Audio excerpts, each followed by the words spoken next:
I'm a restless man, living wild and free.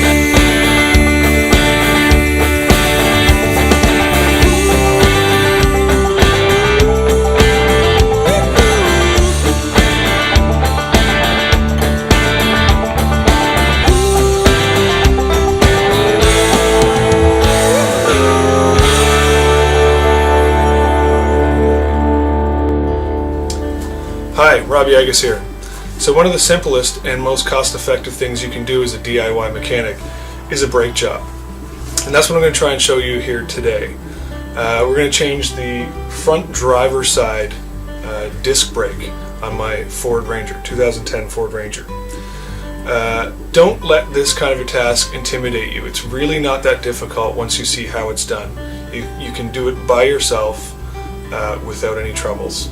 So I'm going to show you the special tools and the simple procedure to do so, and let's get started. So let's go ahead and take off the wheel nut cover.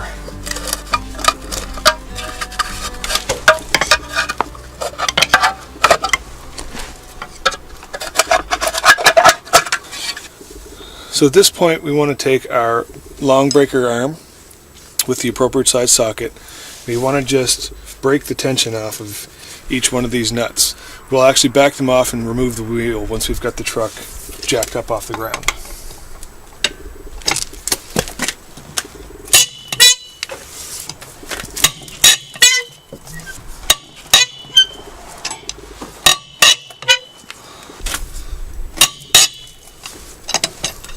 So before we jack the truck up, we're going to want to chock the wheels and make sure that this truck can't roll away on us anywhere. I just have a couple of chunks of old brick here that I'm going to stick behind the back wheels and in front of the front wheels.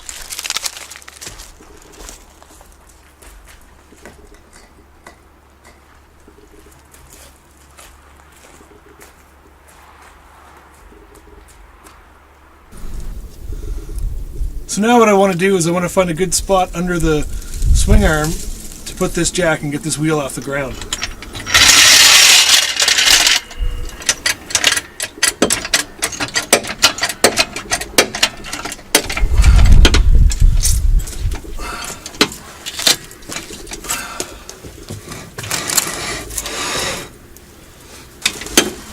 So this is all we need here, just enough so the wheel spins freely. Any higher up we go, the more we increase our chances of an accident. Go ahead and take the wheel nuts all the way off, and we'll place them into the wheel nut cover.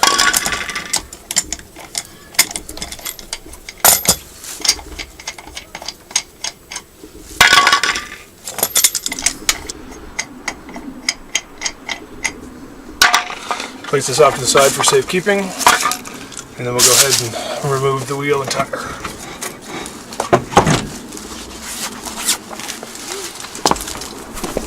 So now that we have the wheel off, you can better see the components of the brakes.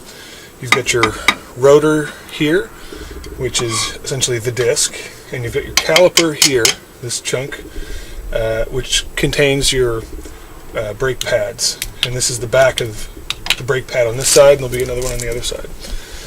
So from here, the next move is we need to take our caliper off, and that is usually held on by two nuts or bolts on the back.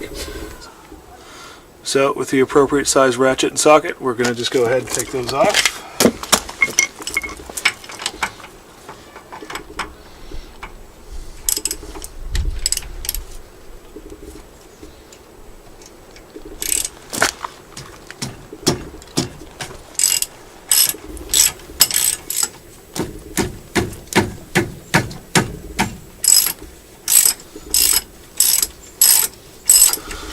So for the next part, you're going to probably want a hammer, and you're going to need a bit of rope or twine. Because what we're going to do is we're actually going to take the caliper off of the disc, and because it's on a rubber hose back here, we don't want that hose to erupt. That's got brake fluid in it. So we'll actually tie the caliper up so that it doesn't fall and put tension on that.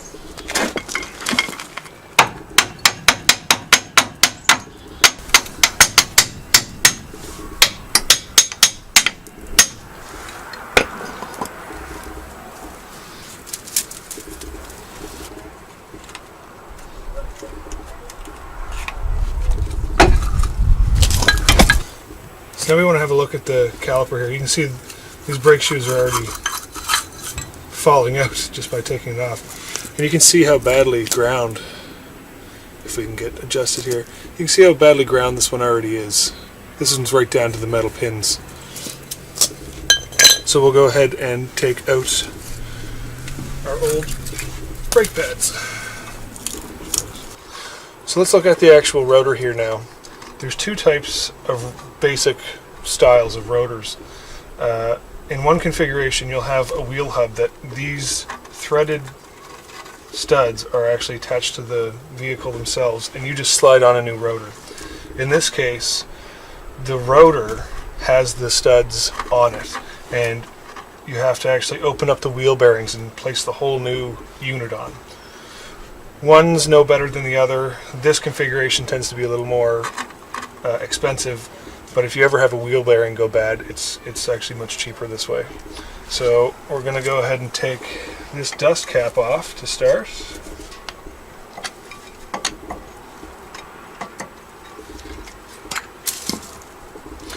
And in there, you're going to see a cotter pin. Let's get a little closer.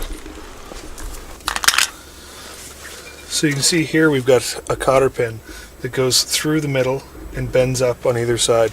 So we'll just take some needle nose pliers and we'll bend that straight and push it through.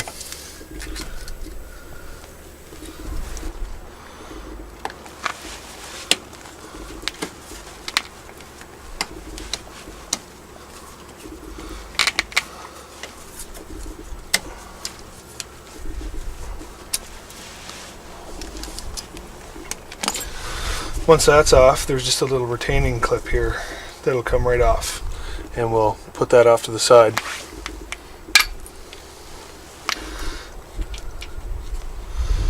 Now at this point usually there's a single nut here that's holding the whole assembly together, and oftentimes these are only on there finger tight. You can see that that spins off already, so we'll take that off entirely.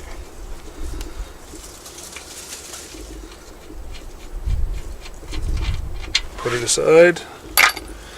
Now this whole assembly will come off. You have an inner bearing on the back and an outer bearing here. And the outer bearing is just covered by this washer. Actually, we might as well take this washer out first so it doesn't get dirty or lost.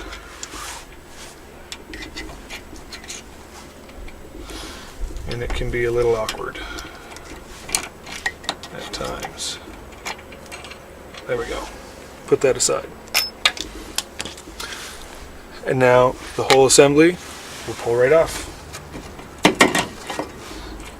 There's our outer bearing.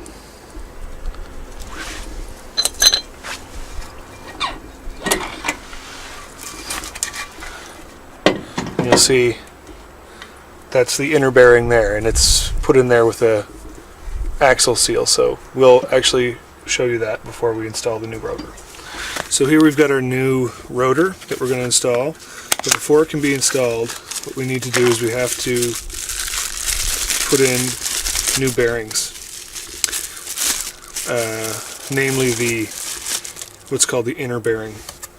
So we have this bearing here, which ends up sitting in here, and then once that goes in, we have what's called an axle seal. It's literally just kind of a rubber seal that will knock into place with a hammer, and then that'll be ready to go on the spindle. But before we can do that, we need to actually pack grease into our bearing. So we've got just some Quaker State chassis grease. This will work just fine. This part of the procedure does get messy, just so you know. So at this point, you're going to take a gob of this stuff and you're going to put it on your palm. And what you want to do is, you can see on this bearing how there's that space, and you can see all the different rollers. So what you want to actually be doing is pushing grease up into it until it's coming out the other side. So we literally just go like this.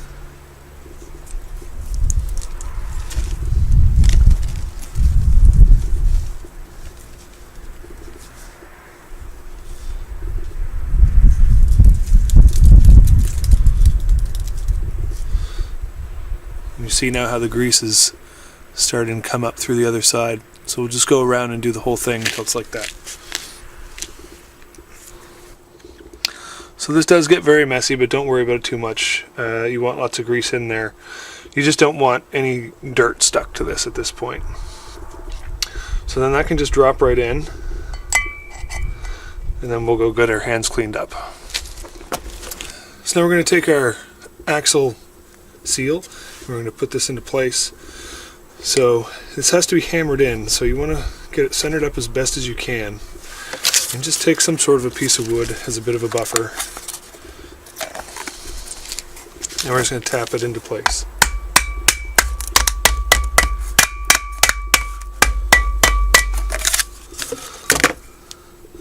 We're still quite high on this side, so we'll keep going.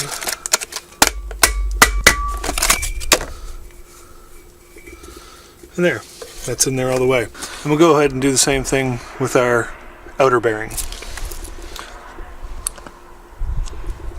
And there's our outer bearing. So now we can go ahead and slide this assembly onto the spindle. We'll push our outer bearing in. And then we're looking for our washer.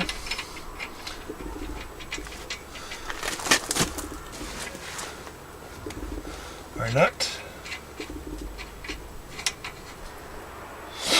Now you want to make sure that this is tight enough that the wheel doesn't have any play in it. It doesn't have to be singing tight. Most times you won't even need to get a wrench on that or anything. Just give it a few spins and a few shakes and make sure that it's nice and set. So we're going to put on our retention clip, and we'll put a cotter pin through that. The cotter pin that we took out, one side broke off. That's going to render this not useful. And what we can do is we can actually use some steel tie wire, and we can create our own cotter pin. So there we have a homemade cotter pin. We'll just slide that in and bend it into place, and we'll be good to go.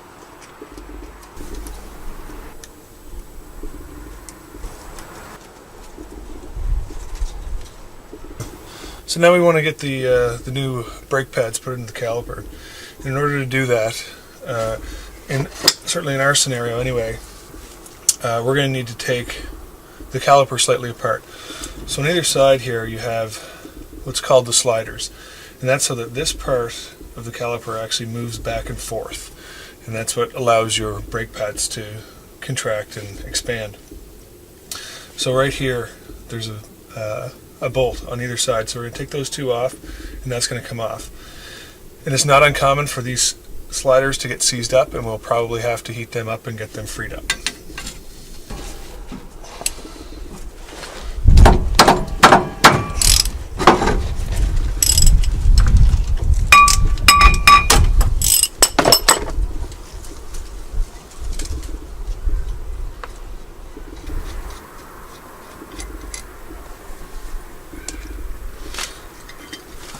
So that's going to free this apart.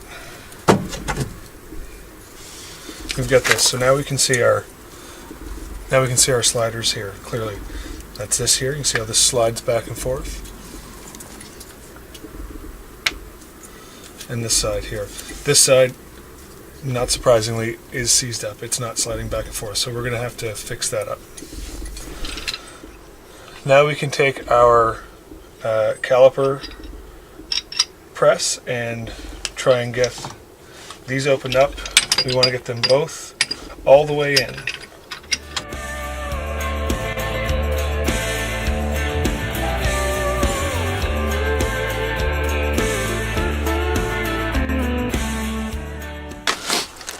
So you can see I've got one of the two pistons in. What I'm going to do now is put a C-clamp on to hold this one in, because these are in the same pocket, and if you push this one in too fast, this one will pop out. So now that one's nice and flat, we'll put the C-clamp on, hold it in place.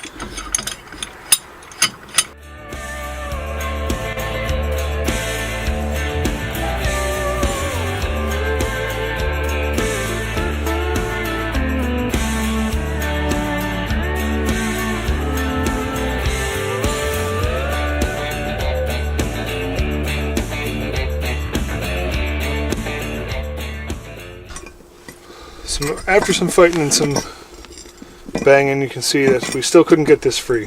This one's moving quite nicely up and down, and this one just will not come out. We heated this up, we tried to bang this in, we tried to turn it with a wrench. This unfortunately is not going to come out. This is actually the second time for this slider to get seized up, so I'm not overly surprised. So no matter, what happens now is we move on to installing a brand new caliper, and you can now see how those sliders work. You can see how this whole section here now slides back and forth. So one brake pad sits here and it's stationary, and as those pistons press out, it'll slide to give you your braking power. So with this new caliper comes 2 retainer clips, and that's for your brake pads. That'll hold them into place, and 2 copper washers. And what that's for is for your brake line connection right here. So we'll pull this plastic out. We'll remove the brake line from the old caliper, and with a new copper washer here, we'll thread that in, and then we'll show you how to bleed brakes. So we've got the old brake line detached from the old caliper. You can see where that old brass washer is, so we're going to replace that. This is going to drip until you get the new caliper hooked up. It's not that big a deal. So we've got the new caliper hooked up to the brake line. What we need to do now is we need to install these little clips onto the caliper, retainer clips for the brake pads, sorry. So what we'll do is we'll actually pull this part right off. That leaves our sliders exposed. And these just go on here like this. Just like that. Super simple. We'll put the other one on the other side.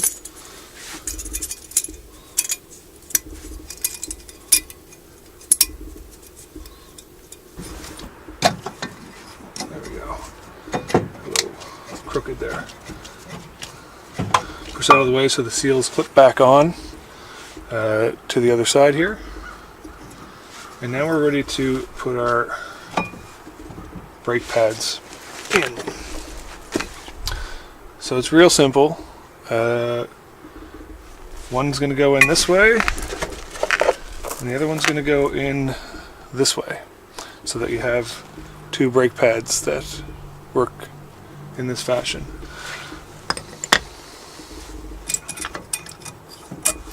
Now that we have both the pads on, we'll go ahead and slide the caliper back onto the rotor. It's nice when you have nice new parts, they slide on perfectly. So we're going to go ahead and put the 2 bolts that came off the back, the 2 bolts that came off of the back here that hold the caliper in place, we're going to put them back on. So we'll just check now to make sure the rotor is still free spinning. If it's not, and you have a piston that's not going all the way back out, and the brakes have constant pressure on the rotor, what can happen is if you drive away like that, you're going to smell smoke because of the friction, and it could potentially cause a fire. But you can see this moves easily without too much friction. The next thing we need to do is we need to drain the air from the brake line using this bleeder screw right here. And I'll just zoom in on that a little bit so you can see it. So by just loosening this up a little bit, you can already hear air escaping. So now we'll press on the brakes and we'll see some fluid come out there.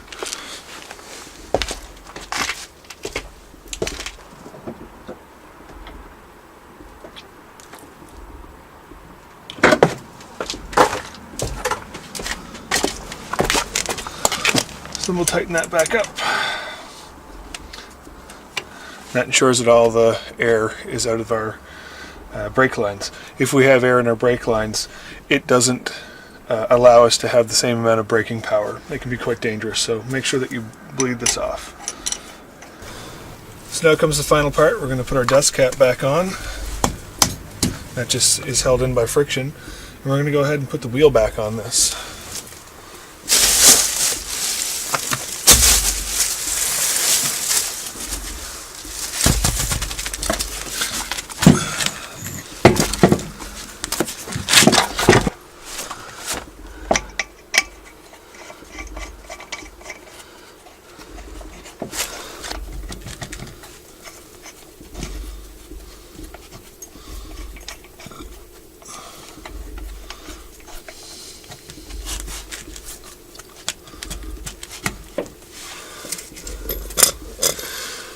So now we want to tighten these just enough so that they're snug and that the wheel doesn't have any play in it.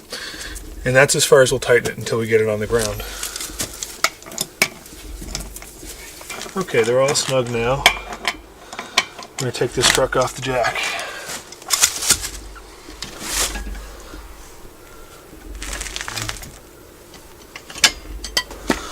So now we're going to tighten these nuts up to spec. We're going to use a torque wrench to do that.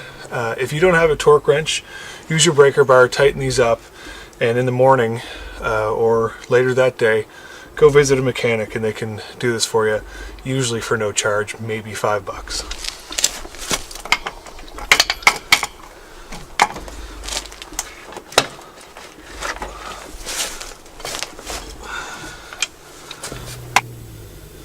Okay, so now we'll put our wheel nut cover back on. And it just slides on with a little punch. We're good to go. The other thing to remember is after about 75 kilometers of driving, recheck the torque on these, and that's it. You just saved yourself about $150 worth of labor. So here's all the tools that we'll need for this job. None of these should be unfamiliar to even the most rookie mechanic, with the exception of maybe the caliper, press, and a torque wrench. Everything else, as you can see, is very standard.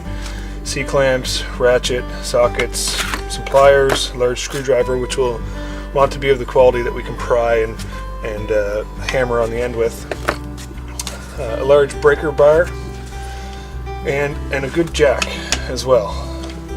And the one other material that you may need is grease. I just use chassis grease. You can get other silicone greases. There's lots available out there. They all do pretty much the same thing. So there you have it. We just saved ourselves about $150 in labor costs for this little job. The one thing to be sure of is make sure that you buy all the parts that you might need before you start this project. If you get halfway through this and realize that you need a new caliper, well, now your vehicle isn't drivable and you can't get to the parts store to get that caliper. So buy all the parts ahead of time and return any that you don't use. In this case, we ran into a road bump with our sliders and we had to replace the caliper. So like, share, subscribe. Thanks again for watching my videos, and we'll see you next time.